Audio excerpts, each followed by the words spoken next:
Hi, good morning. ഇന്നത്തെ morning work ചെറിയൊരു വളമിടലാണ്. മുറ്റത്തൊരു pulasan മരമുണ്ട്. അപ്പോൾ അതിൻ്റെ ചുവട്ടിൽ ധാരാളം ചെടികൾ ഇങ്ങനെ സെറ്റ് ചെയ്ത് വെച്ചിരിക്കുകയാണ്.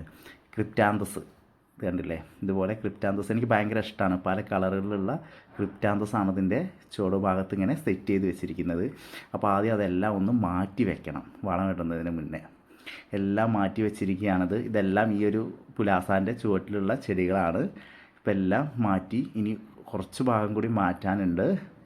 നമ്മുടെ ഈ ഒരു ഭാഗത്ത് ഷെയ്ഡ് കിട്ടുന്ന ചെറിയൊരു ഷെയ്ഡ് കിട്ടുന്ന ഏരിയയാണ്. അവിടെ കുറച്ച് ഷെയ്ഡ് ഇഷ്ടപ്പെടുന്ന ചെടികൾ വെച്ചിരിക്കുകയാണ്. ഇതെല്ലാം ക്രിപ്റ്റാന്തസ് ആണ്. ഈ സൈഡും കൂടി ഇനി വൃത്തിയാക്കാനുണ്ട്. അപ്പോൾ ഞാനതെല്ലാം ഒന്ന് ചെയ്തിട്ട് വരാം. എല്ലാം മാറ്റി അതിനുശേഷം ഉണങ്ങിയ ചാണകപ്പൊടിയും എല്ലുപൊടിയും കൂടി ഇട്ട് കൊടുത്തിരിക്കുകയാണ്. ഇനി അതെല്ലാം ഒന്ന് മിക്സ് ആക്കണം. ഞാൻ ഇതിന് മുന്നേ ഡോളോമൈറ്റ് ഇട്ടിരുന്നു കുറച്ച്, ഒരു 2 ആഴ്ച മുന്നേ. അതിന് ശേഷമാണ് ഞാനിത് വളം ചേർത്ത് കൊടുക്കുന്നത്. വളം നല്ല രീതിയിൽ മിക്സ് ചെയ്ത് കൊടുക്കുന്നുണ്ട്.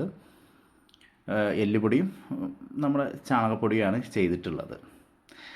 കാരണം ഇനിയിപ്പോൾ ചെടികളൊരു വളർച്ചാഘട്ടമാണ്. ഫ്ലവറിങ്ങും കഴിഞ്ഞ് ഇപ്രാവശ്യം ഫ്ലവറിങ്ങേ ഉണ്ടായിരുന്നുള്ളൂ, ഫ്രൂട്ടിങ് ഉണ്ടായിരുന്നില്ല. കുറച്ച് മഴയും കാര്യങ്ങളുമായിട്ട് നല്ല കൊഴിഞ്ഞു പോയി. അങ്ങനെ നമ്മളെ വളമെല്ലാം കഴിഞ്ഞ് വീണ്ടും ചെടികളെല്ലാം അതുപോലെ തന്നെ സെറ്റ് ചെയ്ത് വെച്ചിരിക്കുകയാണ്. ഇനി ഒന്ന് നനച്ച് കൊടുക്കണം. ഇത് ബൊഹീമിയ പ്ലാന്റ് ആണ്. ഇത് പിന്നെ നമ്മുടെ ഈ പുലാസാൻ പ്ലാന്റിൻ്റെ ചുറ്റും വളർത്തിയിട്ട് പൂവ് വിരിഞ്ഞ് നിൽക്കുമ്പോൾ നല്ല ഭംഗിയാവുമെന്ന് കരുതുന്നു. ചെറിയൊരു ഓർക്കിഡ് സ്റ്റാൻഡും ഉണ്ട് അതിൻ്റെ സൈഡിൽ.